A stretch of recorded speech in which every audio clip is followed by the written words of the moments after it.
The Weedsman Podcast. ChristopherMedia.net. Hey, we get it. You don't want to be hearing a Progressive commercial right now, so let us tell you something you do want to hear. No one is funnier than you. People laugh just thinking about the things you've said. I'm laughing at one of them right now. Coworkers repeat your jokes at the office, but they're never as good as when you tell them, and shame on them for trying. There. Don't you feel better? You'll also feel better knowing you could save when you bundle home and auto with Progressive. Although I'm sure you'd have a funnier way to say that. Progressive Casualty Insurance Company affiliates and other insurers. Bundle discount not available in all states or situations. Call 1-888-FARMERS to switch, and you could save an average of $470 on your auto insurance. That's a lot of money in just a few minutes. With savings like that, you could be lounging on an impractical amount of ornate and overpriced throw pillows you bought for your couch. But you won't, because you're better with money than that. That's why you're calling us in the first place. Call 1-888-FARMERS to get a quote today. We are farmers. Bum, bum, bum, bum, bum, bum. Based on average nationwide annual savings survey data July to December 2020. Underwritten by Farmers Trucker Fire Insurance Exchanges or affiliate. Products not available in every state. Christopher Media. Let's make some noise.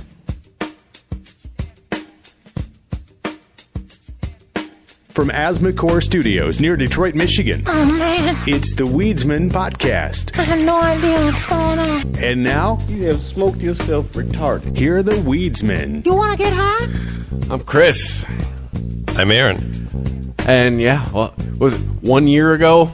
Everything went fucking sideways. It's like the 1 year mark with this show. It's the paniversary. Right? Is that what people are calling it? Or No, I just made that up on the spot, actually. Like coining a phrase. Trying to get it to stick, though, already. Happy paniversary, everybody. Yeah. At least we titled the show early.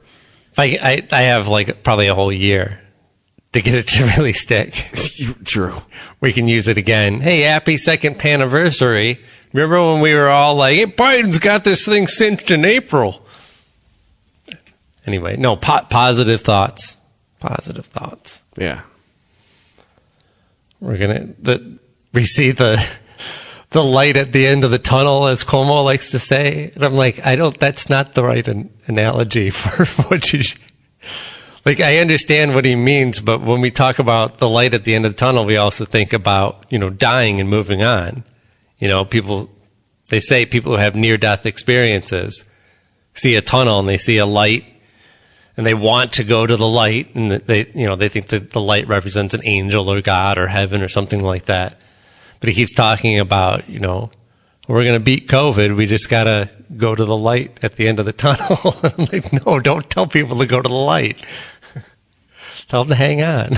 He's probably not a guy right now to take any advice from either. Oh, that's the least of his worries now. Is his flubs on how he's handled this shit. Yeah. I don't want to get too into this, but I will say that the way that the press has handled Cuomo, even though it's completely different from how we've seen many other people, high-profile politicians and actors who are accused of bad behavior or cover-ups and something like that, he's gotten a much fairer shake. It's all shaken out, not in his favor. No, I understand that. Yeah, absolutely. But it does seem to me that it resembles more of how we should handle these things. Yeah, all of a sudden due process is a thing again. It's crazy. Right. I mean, we saw the slow trickle out of this really looks like something, and then more people come out against his sexual misbehavior, and then, the cover up of the numbers in the nursing homes and all that. And this is how a scandal should come out. Let's form an opinion. If we're going to be forming public opinions about these people, then let's not do it in a knee-jerk way. And again, it's like, I'm not for a cancel culture, but that doesn't mean nobody should be canceled. Well, you should be canceled for legitimate reasons. Like, cancel culture's just gone insane. No, it's so what you're saying is we should train the press, like, hey, pretend like you like everybody you report on. Yes. Oh my God, that's exactly what we should do. That's what we used to do. Yeah, I know. It's impartiality, right? Yes. It's not pretend that you're their friend. It's just pretend that you actually like this person and maybe hear out their side. Yeah. And we did, and Cuomo's side was pretty abhorrent and damning, and so we were like, all right, we were right. Now we can move on. But it's not the same as these stories about who's getting canceled this week. Dr. Seuss, Mr. Potato Head, now Pepe Le Pew. Like, if Pepe Le Pew never appeared in Space Jam 2, would anyone notice? He's a tree falling in a forest with no ears around to hear it. That was kind of what I thought about it. Like, didn't we kind of already forget about Looney Tunes? Yeah. And now we're like... When's the last time Pepe Le Pew appeared in any kind of Warner Brothers property? Because that's the real question. Not that he's suddenly absent now. It's that you're now noticing because fucking Deadline and Fox News and everybody is clamoring for these stories on both sides of it. When was the last time he was culturally relevant? 1980 what? Yeah, absolutely. They phased him out a long time ago, is my understanding. I don't remember seeing any kind of modern version of Pepe Le Pew. It feels like we're digging up a body to put it on trial. Like that kind of shit. Like, dude, we had already, like, collectively as a culture, like, forgot about him, and who gives a fuck?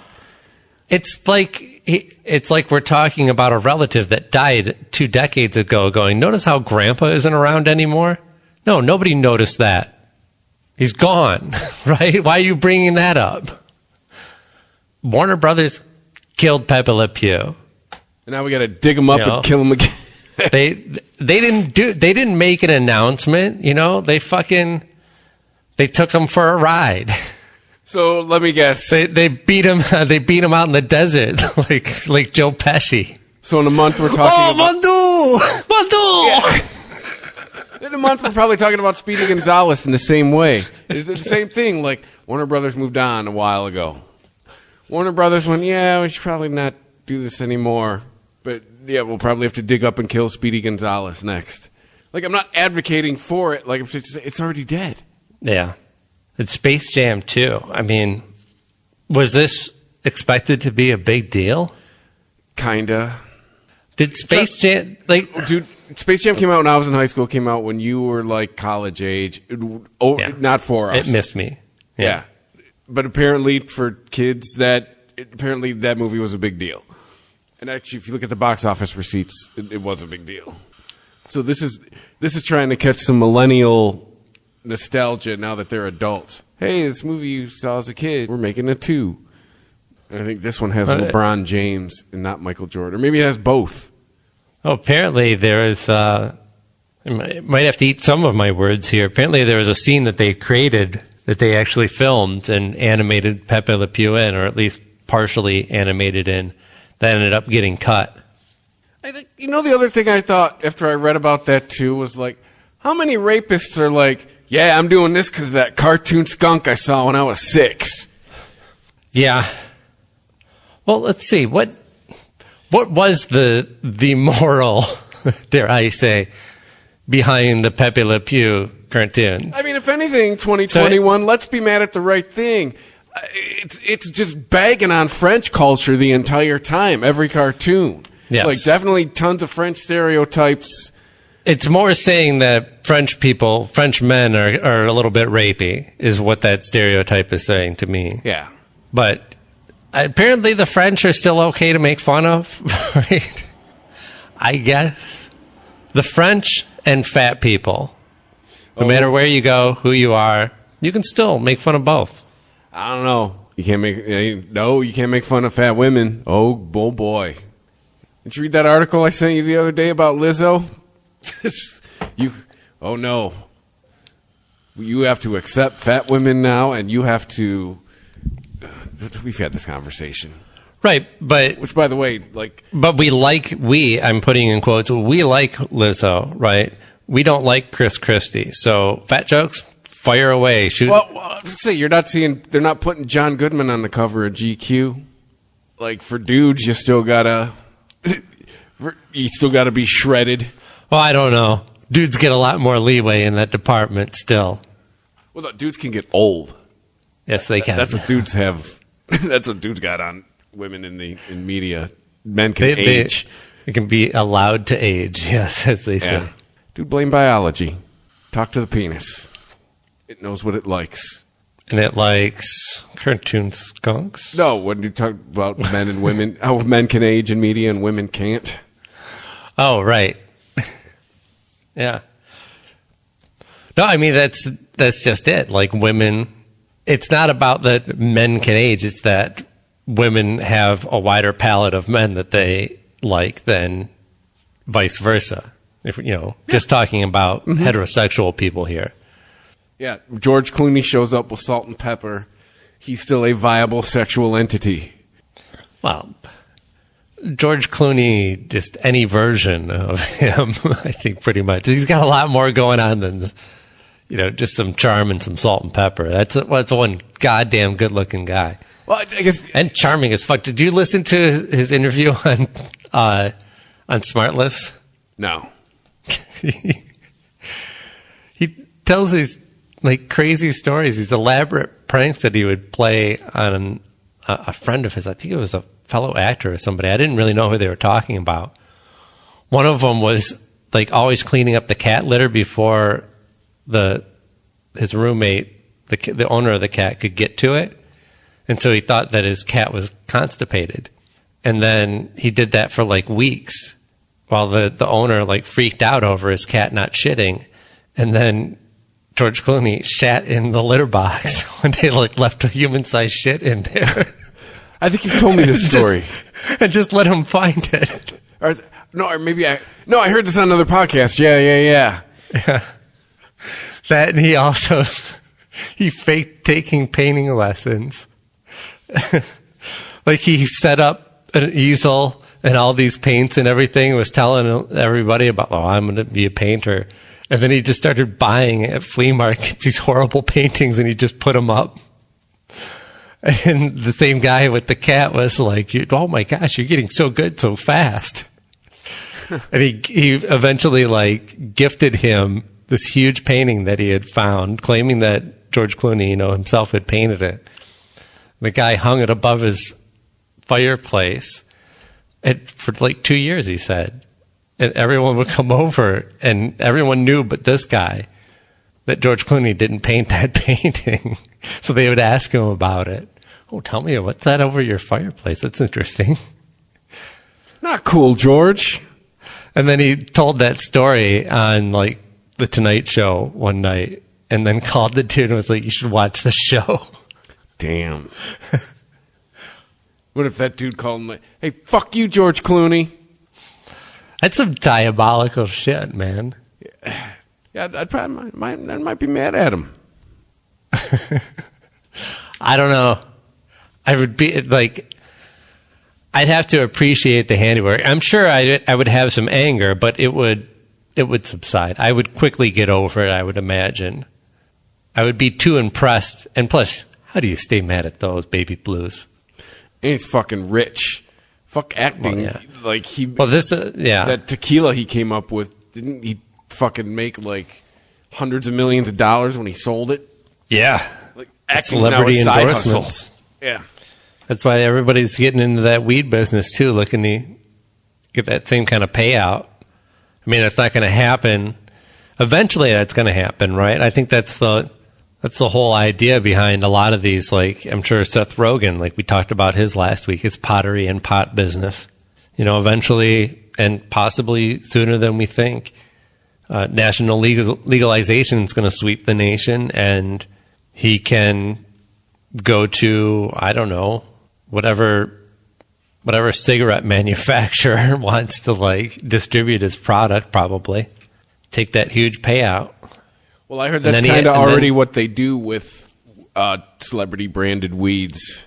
Is there's already kind of there's companies that kind of do that shit, and they go, hey, yeah, they make the weed, and they just come in and they bring in you, and you put your name on it. They do a similar thing with booze. Oh, absolutely. Yeah. But that's not what gets George Clooney or Deadpool got Ryan Reynolds millions and millions of dollars. That's when you do that, build it up as a brand. Oh, and then sell it. Yeah. And that's what I'm saying. This Goku stuff or whatever. I'm sure that's just somebody's just slapping a label on it. I'm sure it has nothing to do with who was it? Was that Little Wayne's or somebody's? Yeah, I forget. Yeah, because the dispensary I go to has them, but it's only in pods. Yeah, they gotta. I've never tried it again because it's just way too overpriced. But they have the pods, and I believe they have the pre-rolls as well. You'll have to pick one of those up one day. Got a goddamn cart where the fucking shit keeps coming through the hole, like as I'm at the end. Oh yeah, I had one that did the last non-live resin cart that I got did that consistently through the whole cart. And then I've seen actually the price of a lot of the regular carts have really plummeted in the last couple of weeks. So I've seen like $16 half grams, $33 grams. That's really cheap for what we've seen recently. And I'm assuming that either there's some kind of changeover or maybe some new regulation. They gotta clear those out. Maybe they're just sitting on the shelf too long and they're going to expire. Or maybe there's actually something wrong with them, like the one I got. Or they're ramping up supply because what's next month? Spring? April. The 20th day of April. Heard it's a big day for dispensaries. Oh, yeah. Just putting that on the table. Could be that. But there's a lot that's of not supply ramping up supply. You don't start discounting. I mean, they might be maybe they ramped up supply too soon, and it's flooded the market too early, and that's why it's at a lower price right now. I'm just thinking maybe industry wide. There's a lot of supply right now because the whole industry is getting ready for their biggest, for their Christmas, so to speak. It's a thought. Yeah, even the live resin carts that I like have come down in price. $65 for a gram cart, which is still pretty pricey, but that's a lot lower than it has been recently. And even though that's twice the price than a standard C-cell cart, the standard ones just make me cough too much, so it's not worth it. I'm not going to enjoy that $33. I'm going to enjoy every bit of the $65 that I spent on this one. Mm-hmm. Biden's dog bit somebody. They got to send it back to wherever the fuck it comes from. Didn't it live with him? So what, send it back to Delaware? Just goes and hangs out without him? I don't know. I imagine that there's still seems like a big family and there's probably staff and all that. I mean, I don't think the dog would be lonely at either place. What if the person was an asshole? Is the dog being justly punished? Well, I think if anything, the dog's fucking lucky it's a member of the first family. In most cases, when a dog bites somebody, aren't there like pretty serious consequences? You can be put down, have your dog put down because it bites somebody. It's a pretty serious consequence. It went back to why they just leave the door open? Sent away. It went back to the home that it lived at until very recently. Oh, that's right. Didn't he bring some rescues? Wasn't there a story about that? He's bringing some rescue dogs to the White House. Yeah. So for all we know, how that works. Here, take your fucking dog back. I don't think you could do. Well, I guess if you're no. You don't. No. That's not what I'm saying. They lived in Delaware, right? They got the rescue dogs there. The dogs lived in Delaware until recently when they moved to the White House. The dog bit somebody, and it goes back to Delaware. So it isn't really being sent away. Like the dog recognizes that place. That's still the dog's home as far as the dog's concerned, I'm sure. Now, how much of the family is going to be around? I don't know. They still have their home in Delaware, I'm sure. They didn't sell it. And I wouldn't want to live in the White House all the time. Hey, get to see the dog on the weekends? I'm sure the dog's going to be fine. I think the dog is smart. I think the dog wanted to go back to Delaware. And that's why it bit somebody. This bullshit. See, Barron Trump, he should have did that. He could have got out of the White House. Just bite somebody. They'll send you back to New York. Look, pets don't always adjust when you move. You've been through this, I'm sure. Oh, yeah. And it's always rough for them. Some more so than others. But then imagine that you move somewhere where there's strangers in and out constantly. It's not just, I'm sure there's a lot of territorial issues for an animal like that. Yeah, and then go to the If you're a dog in the White House, your nerves got to be frayed. All these motherfuckers you don't know, always around. What's the dog's name? I don't remember. Mittens? No, that's a cat name. The first dog. Oh, they're saying in Fox News the first dog. Well, there's more than one. It's a first dog, right? Champ and Major were sent back to the Biden family home in Wilmington, Delaware. Oh, that other dog's got to be pissed. Like, hey, you bit a dog and I got to go too? What the fuck? Yeah. Well, see, he did either way. Biden did write the crime bill. See? Well, other dogs paying that on paying the price. You think that I don't even know if life in the White House would be better for a dog. You know, because I'm sure back in Delaware they lived like hell damn ass kings in there as well. Wherever they are, these dogs are being pampered. They got a chef. Mean, if anything, they're not being owned by Romney, so they're just relieved. Right? Maybe did the guy look like Romney? The guy that the dog bit? I don't know. We'll have to get our investigative team on that. Oh, apparently they're going to come back soon. So now it's like a reward. Hey, you're going on vacation. It does seem like a weird move from a pet owner perspective, right? I was going to say why they're punishing the other dog. Well, you have to make a decision on whether that dog is going to be able to live there or not, right? And if that decision is no, and you have another home that the dog can live at, well, then there you go. But to send it away for a couple weeks and then bring it back seems like it's just going to make it harder for the dogs to adjust. Unless you're trying to get them to adjust to the plan is to have them be going back and forth and traveling with the family and everything. I don't know. This dog, like the oldest one is 13 years old. Like how much traveling you want to do with a 13-year-old dog? You have two cats. When the one cat fucks up, do you punish the other cat? Well, sometimes it has to happen. When I have to, there's only one of the two that I have to discipline. And when I have to, the other one gets all freaked out and then hates me as well. And really, it's the only time I have to discipline the daughter is because she bullies the mother over food. So there's times lately where I've had to feed them in separate rooms. I have to keep them separated. The fat one, the daughter, will eat half of her food and then go searching for where the mother is, eat half of her food, and then go back and eat the other half of her original food. You and Joe Biden, peas in a pod. Yeah, I don't have another residence I can send them to, though. And I don't know how that would help. The Weedsman Podcast. ChristopherMedia.net. Hey, we get it. You don't want to be hearing a Progressive commercial right now, so let us tell you something you do want to hear.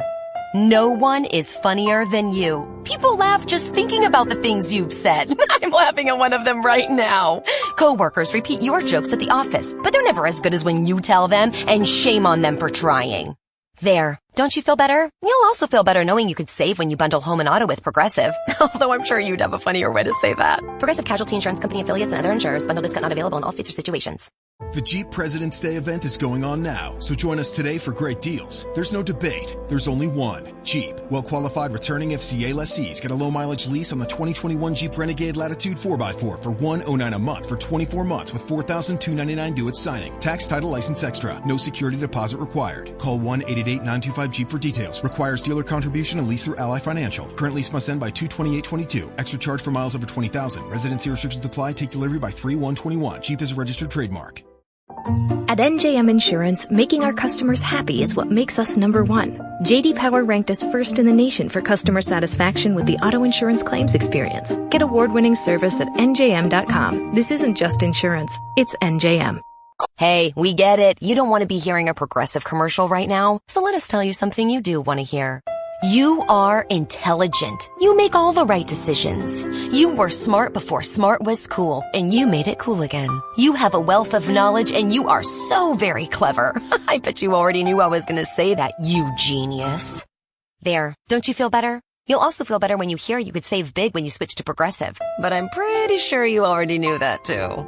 Progressive Casualty Insurance Company and Affiliates. During Ram Truck Month, get great deals on the only brand to ever win Motor Trend's Truck of the Year 3 years in a row. And now, well-qualified lessees of competitive vehicles get a low-mileage lease on the 2021 Ram 1500 Bighorn Crew Cab 4x4 with a gas-powered V6 engine for $269 a month for 36 months with $4,889 to its signing. Tax, title, license extra, no security deposit required. Call 1-877-RAM-5722 for details. Requires dealer contribution at least through Chrysler Capital. Excludes other FCA vehicles. Extra charge for miles over 30,000. Residency restrictions apply. Take delivery by 3/31/2021. ChristopherMedia.net. The Weedsman Podcast. I saw Boss Level. Is that any good? Is that as good as the word of mouth on it says it is? Yes. It is. It's actually really good. It was a surprisingly heartwarming and funnier than I thought it would ever be movie. It's great fun. Great action scenes. You know, it has some flaws, but it's an hour and 34 minutes. Like, anything that makes you go, now wait a minute, like, there's something else coming, that, like, don't even worry about it. This is not a thinker, you know, time travel piece. This is not a Christopher Nolan, like, and yet it does, like, sneak in a very heartwarming story like Christopher Nolan tends to. So it's a video game themed movie? Yeah, kind of. You know, it's used as a metaphor for the situation that the main character finds himself in. So it's a time loop movie. The person lives out the same day over and over again, and it's the day that he gets killed. Every time he gets killed, he starts over again. So he's like, this is like playing a video game. But he's not like, yeah, like, let's play a video game, obviously, because he's actually dying. And also, he just doesn't like video games. So this is kind of hell for him. So it's Groundhog Day. It's Groundhog Day, yeah, but he's forced to do something that he doesn't even want to do.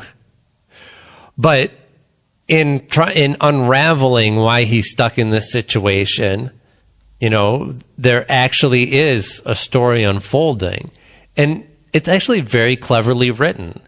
You know, there's definitely hints to keep you going that there's something bigger going on here, but they don't try and present the story as, like, you know, for example, not to like rag on Christopher Nolan because I like his movies, but it's a totally different style of movie making. And, you know, Christopher Nolan's like, we need a big shot here, we need big soundtrack because this is like message. You know, I'm saying something. And this movie isn't. This movie is like, let's just concentrate on you know, let's get a charming enough lead with Frank Grillo, who I think is actually really great in this, and have some great action that keeps the story moving along well. And as that happens, you know, these little elements of real story start bubbling up.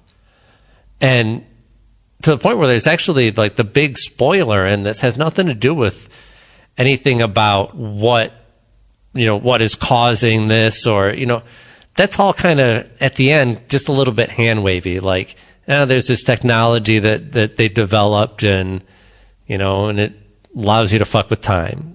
Don't think too hard about it, right?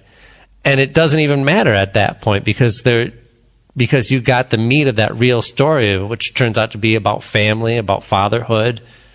And it's not sappy. It's just, like I said, it's not perfect, but it manages to hit its targets pretty precisely. I just wondered lately, just the way our attention spans are heading, if just me and movies never were really tight. And I'm just, like, more and more, they're becoming less appealing to me. Like, Coming in America 2 has been out. It's been out for like a week. Yeah, maybe I'll get to it, maybe I won't. Well, I haven't heard the best reviews about that. I mean, it's there. I'm sure I'll check it out eventually.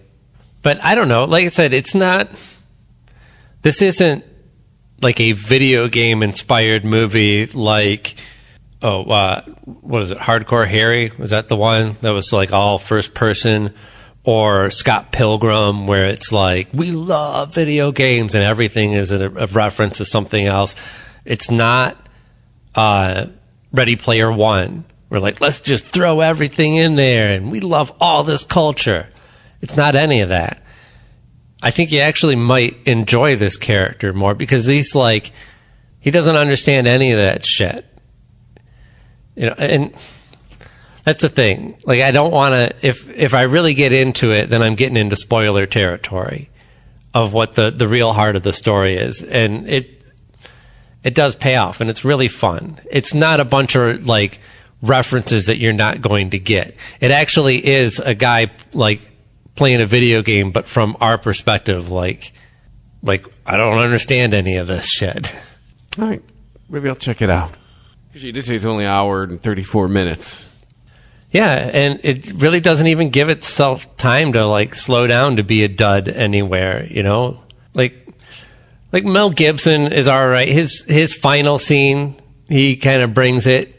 He even has like a classic Mel Gibson jazz hands moment, you know, like in Lethal Weapon when he's going to fight somebody, he kind of does that thing with his hands, like, oh, you don't know what I'm going to do. I'm a crazy man.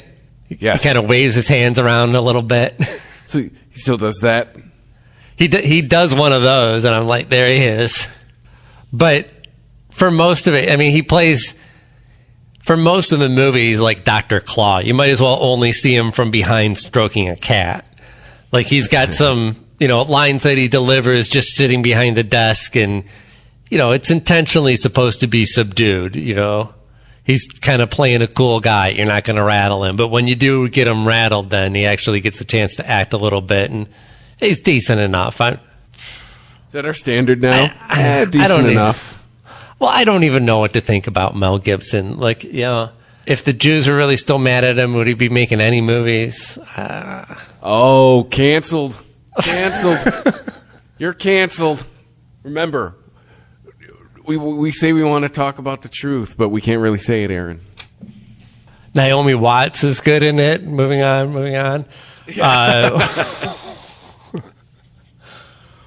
Who else? I don't like. Not a lot of names in it, you know. And like, you can tell it's not a huge budget movie, but man, they sure pull off a lot with the budget that they have. I know the director of this was on the Adam Carolla show last week. He had nothing but good things to say about Mel Gibson. Yeah, I heard that he was really praising him, like the guy is just like an immense talent. I'm like, well, I don't know. I think you might be laying it on a little thick, but you are here promoting your Mel Gibson movie that, you know, I think you want to convince them that Mel Gibson's okay, right? Well, we all did think he was talented till he went nuts in the 2000s, which I believe wasn't. Didn't we all find out that was him in the bottle? That's kind of why things went a little haywire for him, right? But what did we love him for? Was it Hamlet? Was that the one? Hamlet, Lethal Weapons. I guess. I mean, the Lethal Weapon movies are fun enough, but I wouldn't say that like. I don't know. You know, I love Bruce Willis and Die Hard, but I also have seen Bruce Willis and stuff where I'm like, okay, you know, he's doing something there. Like, I don't think that Bruce Willis is an immense talent, but I think he is a really competent actor who, when cast well, can be super effective. The Passion of the Christ did well for him, his career at least. Oh yeah, that's probably. That was award-winning and shit. I never saw that. Dude, as a kid, like, I know that fucking story. Like, that was just where I was at. Like, no, man, I went to Catholic school. I know this fucking story. I don't need to see it in movie form for the 1,000th fucking time. Wait, what year did that come out? Were you still in school? I'm trying to think of when it came out. Like the 2000s. I think I was able to buy alcohol, like, when it was out. So, you weren't... You already graduated. So I was just wondering if somebody like, how did the church react to that? 2004. Like, oh, they loved it. That would probably be like required watching because it was accurate. Yeah. That's what he tried to go for. Oh, dude, come on. We skimmed over a movie that everybody loves him for, even when people were mad at him. Braveheart. Oh, yeah, people love that Braveheart. That's another one. I think I've seen that in pieces, but I don't know. Never really appealed to me. Signs. That's probably my favorite movie that Mel Gibson's ever done. Yeah, and probably my favorite movie that M. Night Shyamalan has done. He had a pretty good run in the 90s, I guess is what I'm getting at. Yeah. And he is really good in Signs. Him and Joaquin Phoenix? Yes. I believe. Yeah. Wasn't that like his first starring role? I think that's the first time I remember seeing him. Swing away, Meryl. I mean, like, Signs, I think, is a good example of a movie actually being elevated by the talent involved in it. Yeah, that was a shit script. It is such a shit script. I remember watching that movie thinking, this story's not that great. No, it's not, but they pull it off. You know, the family stuff works for me, and I like the way it all kind of ties together. It has a little bit. It has some elements of movies like Close Encounters for me, you know, but brings it, you know, that little step closer to you that kind of freaks you out a little bit. And I appreciate the way that it's directed in this very classic, you know, monster movie type of format, where, you know, they had the technology at the time to do full-on aliens, but they understood that that's not really what's going to stick with people. The concept of aliens and what they look like in people's heads is usually scarier than what you can do in CGI, especially at that time. So these brief glances of aliens, I thought, were way more effective, certainly, than anything that I saw from other contemporary movies displaying aliens at the time. But it was a shit script. That mother dying, like in the car. Oh my God! Come on. Yeah. That was horrid. I remember like, just have her pass on a message. Have it be her last words. You don't have to be like, well, no. What if the mother lives for 45 minutes with the car holding her guts in place, right? Because that's how bodies work, right? And we'll go get the kids, and she can deliver it in real time, and then we can get the tears and everything. But yeah. Yeah, I remember thinking that script was full of cliches. Yeah, but I guess I just considered it more, you know, homages to classic cinema of like sci-fi, alien invasion type of stuff. You know, even the simplicity of defeating them with water. You know, that's like goes back to War of the Worlds. You know, that simple solution, like, oh, it was something that was right under our noses the whole time, something that was plentiful all around us. Yeah, I guess I could see that. But, you know, there's no different. And we're arguing really about opinion, because if it's effective, it's an homage. And if it's not effective, well, they're just biting. Yeah, it's just a bunch of references, you know. Like, if it doesn't add up to anything to you, and that's all it is just stealing from here and there, trying to make something out of nothing. So anyway, for an hour and a half and whatever your Hulu subscription is costing you, well worth checking out Boss Level. You know, I would urge you, if you're going to check it out, push through it. You might be turned off a little bit until it actually reveals a little bit more about what's going on in the story, and it makes it worth it. It seems like it's all just fluff and like a Deadpool type of movie. Like, oh, we're just going to see a lot of graphic deaths over and over again and stuff like that. Which, I mean, if you're into that, there's plenty of it. And it was all well done and very fun. The other thing I've really been enjoying is Lupin, the French series on Netflix. I ended my feud with Netflix. Well, they were going to get whatever $14 from me, but that's it for now. Like, I subscribed to Netflix, and then I canceled Netflix. Oh, you're doing what we do all the time when a new service starts. We subscribe to it, and then I cancel it right away, so that way we don't forget. And then, yeah, you write out the free subscription. I mean, I may actually end up throwing some more money at them depends on how long it takes my oldest kid to get through Breaking Bad. Actually, that was the main reason why I did it. They wanted to watch some Breaking Bad, and I was like, all right, well, I've got a list of a few things that I want to check out on Netflix, so why not? And I'm really glad that I checked out Lupin. It's a really fun and really greatly written story. What's it about? Well, so Lupin is this character. I've been kind of interested in this, and I read up on it recently because there was like a movie that came out not too long ago. I think it was Arsène Lupin or Arsène Lupin. I don't know how they pronounce it in French.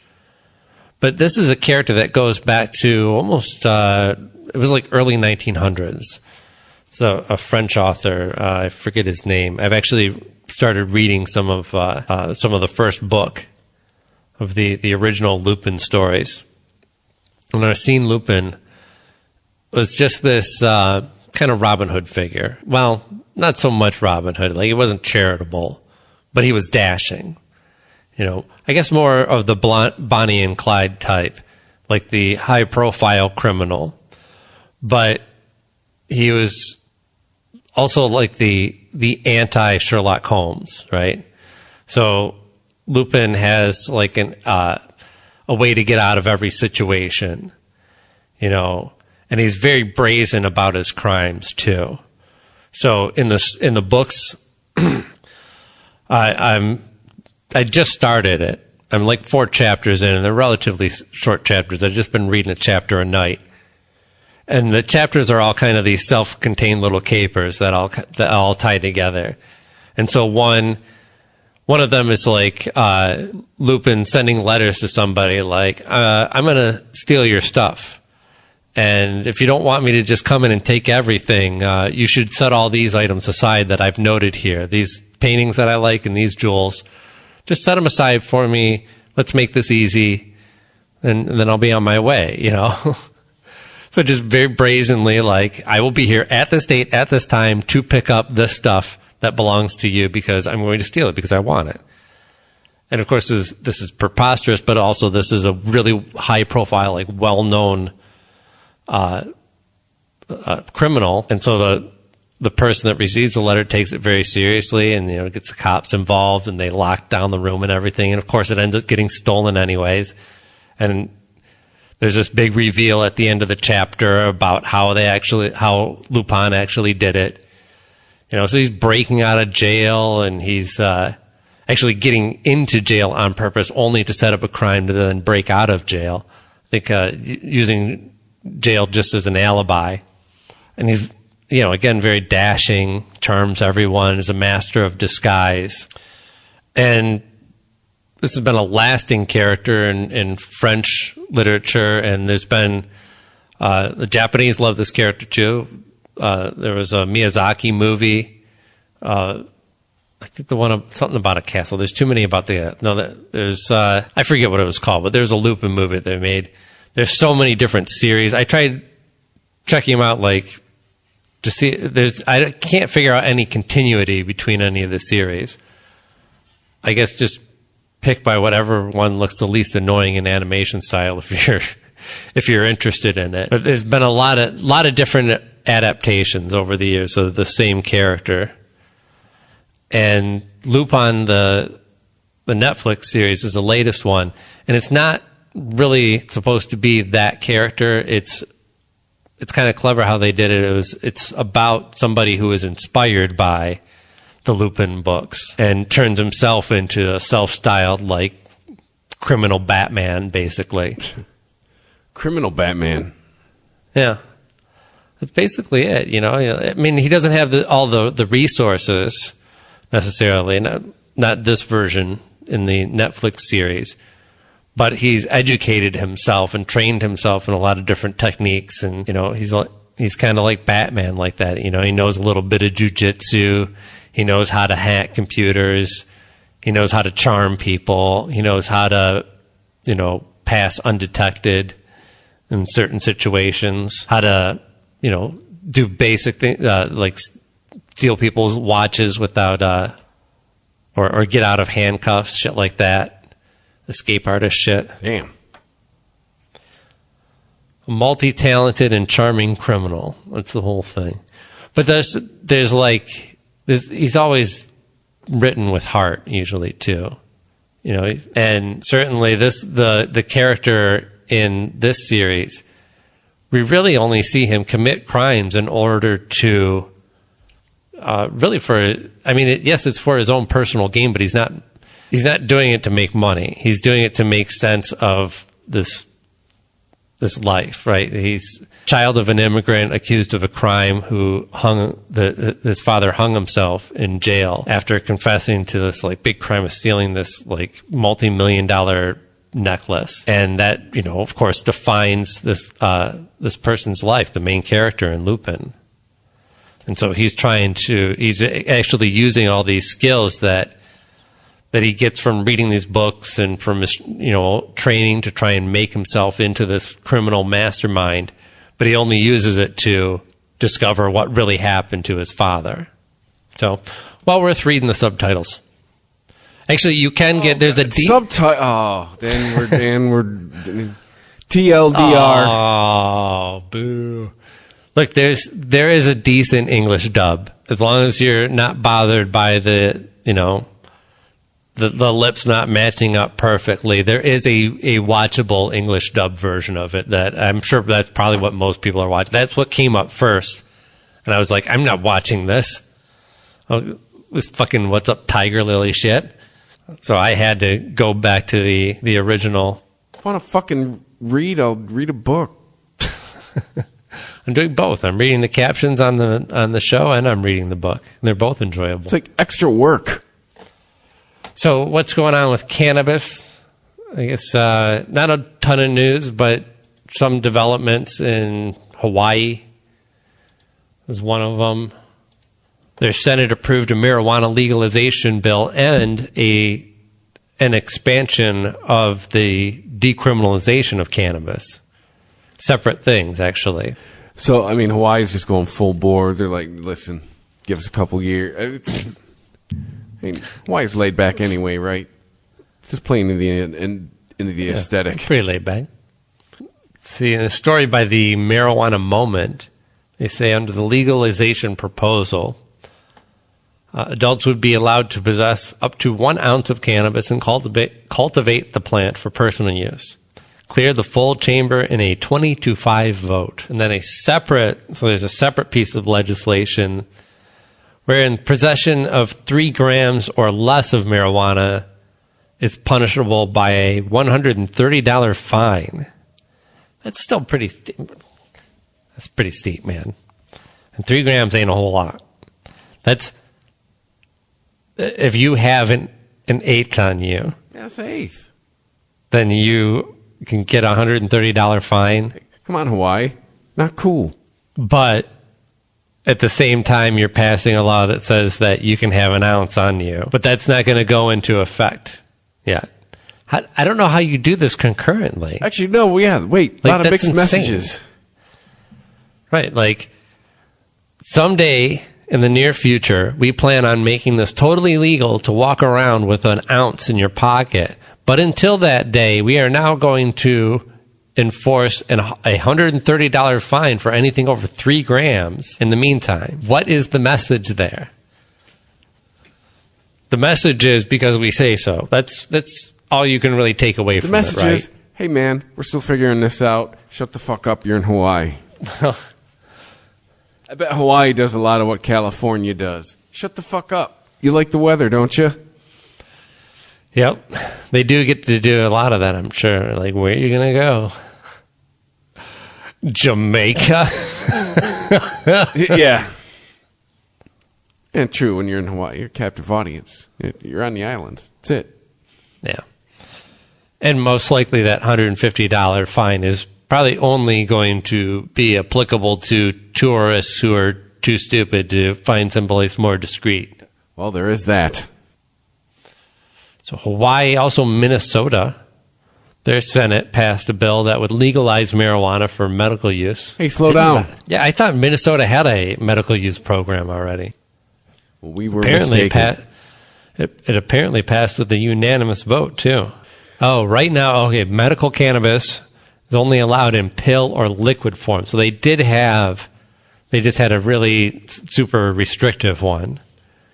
They like the Florida cannabis or the Florida program, right? The early Florida medical program was like tinctures and edibles only. Oh wow, who's this McClellan? Patrick McClellan. Wait, who is he? I know he's the one who told you, but what does he? Okay, they don't say. I don't know if this person is a lawmaker or just somebody that they grabbed off the street. Just some guy, man on the street. Some dude named Patrick McClellan. His name sounds familiar, though, doesn't it? Maybe it's just a common name. It's possible. He says he has to take 9 medications in addition to the medical marijuana pill, and it is very expensive and can be cost prohibitive. The flower will really open things up. It'll allow someone like me to get rid of the 9 other pills I have to take. What are those 9 other pills that you have to take that are going to be replaced by marijuana? I'm pretty sure no. Have you talked to your doctor about that? I don't know what any one pill a doctor would say. Oh yeah, you can definitely replace marijuana with that. Not yet, anyway. Well, I'm not saying it's not possible, but yeah, I don't think that's how it works. Unless he's saying that he's taking 9 different types of marijuana pills and he expects flour to replace that. But still, that's extreme. It can't be yet. Sounds like this is just a guy. I don't know. I'm really curious now because that is like some kind of nonsense. Well, really, that's the same type of nonsense. Like, oh, cannabis is going to be a cure for everything. It's going to cure cancer and COVID and diabetes and everything till the end of time. Yeah, I mean, we started the show 7 years ago. We were clearly not on the side of those people. Like, stop calling it a cure-all. It's not a cure. It works for some things, but no, it's not. You don't want to stray into carnival barker territory because then it kills your credibility. Right. Well, it's the same way we arrive at any kind of medication, right? We look at something in nature and go, this is doing something here. Let's figure out what it is and see if we can distill that process down to something that we can super target. We notice that these people are chewing these leaves or are in this environment where they're getting these things in their diet or something like that, have less of this disease or more of this condition. Let's see if that leads to something. And that's how you get to eventually things like just basic medications like aspirin. So the problem is it's not that weed has the potential to cure all of these things. It's that we won't know until we do the same thing that we've done with other similar plants. It's just that we haven't been able to do that on the same level because we've demonized it and kept it illegal. And hence all we can do are studies. I was like, well, I don't know. Let's just get some college students and see how much they can smoke. Can they OD? Let's just keep giving them shit. Well, no, nobody OD'd. Okay. Was that study we talked about last week? Hey, the more marijuana you smoke, the higher you get. No fucking shit. Yeah. So not directly related to cannabis, but the DEA is out there warning people not to be fooled by phone scammers because there are apparently people out there spam calling and claiming to be DEA agents and fishing for personal info, claiming that either the victim's name was used to rent a vehicle, which was stopped at the border with a large quantity of illegal drugs, claiming the victim's bank account had been compromised, threatening to arrest the victim for fake illegal drug seizure at the border. Just basically, I mean, I can see how that would be effective. You convince somebody that you're law enforcement and that you might be tied to a crime that you know that you're not tied to. If I know that person's law enforcement, I'm giving them all my personal info, right? Here's my phone. You can trace my activity for the last however many weeks. Like you would hand over everything to clear your name to be free of that. I'd also make you prove to me you're law enforcement. Well, yes, I did start with if I knew for sure that person was law enforcement. You know, phone call going, hey, I'm a cop. Give me your info. Yeah, hold on. You know, like let's. Yeah, but I'm a cynic. We've covered this. Well, yeah. It should just be standard practice, and I can't believe that cops still get offended when you just challenge them on not challenge them on it, but like a badge number or some sort of proof, like accountability. Dude, that's what your job is all about. I had to show you my ID. You got to show me yours. Yeah. So yeah. Anyway, don't be fooled. Cannabis phone scams. I mean, I'm not saying if the DEA calls you, like, hang up on them. Just get proof. I don't think the DEA rolls like that. They don't tend to call you, from what I've heard, right? We don't hear a lot of stories about, well, the day of my arrest started with a phone call, and the DEA was like, hey, dude, you've been doing illegal stuff, and we're going to come over there and arrest you now. Yeah. And I was like, no, you're not. And then they did. Like, no. From what I know about the DEA, they tend to operate with the element of surprise. DEA doesn't like ringing your phone. They like knocking your door down. Yeah, exactly. There's usually a battering ram involved. Which, John Oliver's show a couple weeks ago had a great piece on no-knock warrants. And it makes a really good case for, it's too much risk to take for what is often an amount of drugs that you could flush down the toilet. Right? Which is not much. I stopped watching John Oliver. It's not a comedy show anymore. They're being lectured. Same reason I stopped watching Samantha Bee. I started watching you because you are a comedian. Now I get lectured for an hour when I watch your show. I'm good. If I want to get lectured, I'll register for college classes where they actually have lectures. I get that. I feel like I'm being lectured. I just enjoy the lectures. I mean, don't get me wrong, every now and then there is something interesting, but just like this, the tone of the show has shifted. No, I know what you mean. It doesn't mean, like, if he's going to do something that's interesting, then you're going to watch it, right? It's not like, I'm offended by John Oliver now. Oh, no, not in my house. But to me, he's one of those people that kind of forgot he's a comedian. All right. I guess that's all I got. It's time to wrap this up. Wrap it up, yo. Gotta wrap it up. Real quick. I was rewatching Chappelle's show over the weekend. Part of the whole Paramount Plus thing. Comedy Central was running Chappelle's show. Oh, yeah. Dude, that never gets out of a pitch meeting in 2021. Some of the stuff I was watching, I was like, God damn. Like, I mean, I remember it being edgy in 2004. Watching it through 2021 prism was like, holy shit, dude, how the fuck did you get away with that? Be funny as fuck. That's how you get away with it. Yeah. But yeah, it's funny to watching it like, man, just remember laughing at this in my 20s and now looking at this in my 40s going, dude, they still let you air this?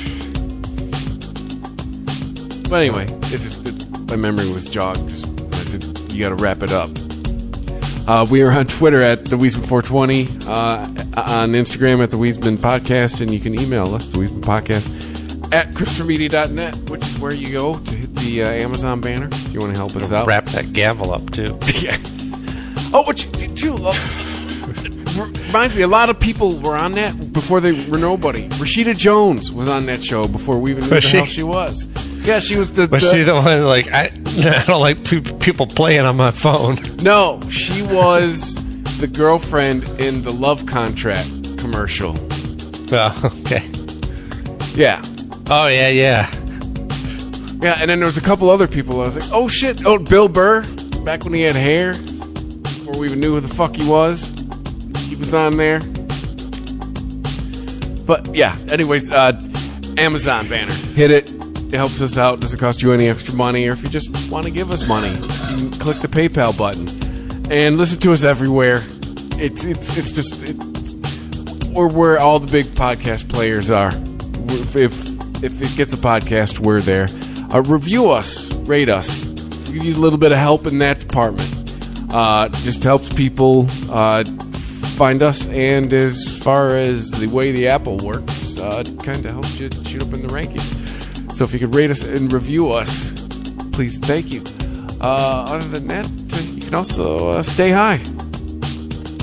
Stay high. Caught me off guard.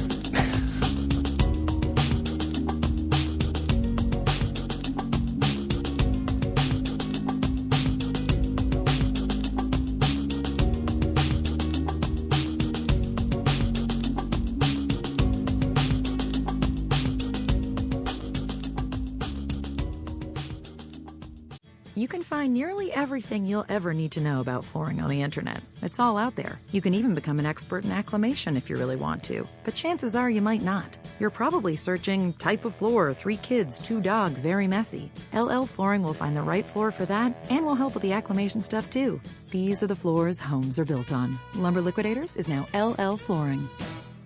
Pick a beautiful floor. We'll arrange safe installation. Visit llflooring.com. At NJM Insurance, making our customers happy is what makes us number one. J.D. Power ranked us first in the nation for customer satisfaction with the auto insurance claims experience. Get award-winning service at njm.com. This isn't just insurance, it's NJM. The Weedsman Podcast. ChristopherMedia.net.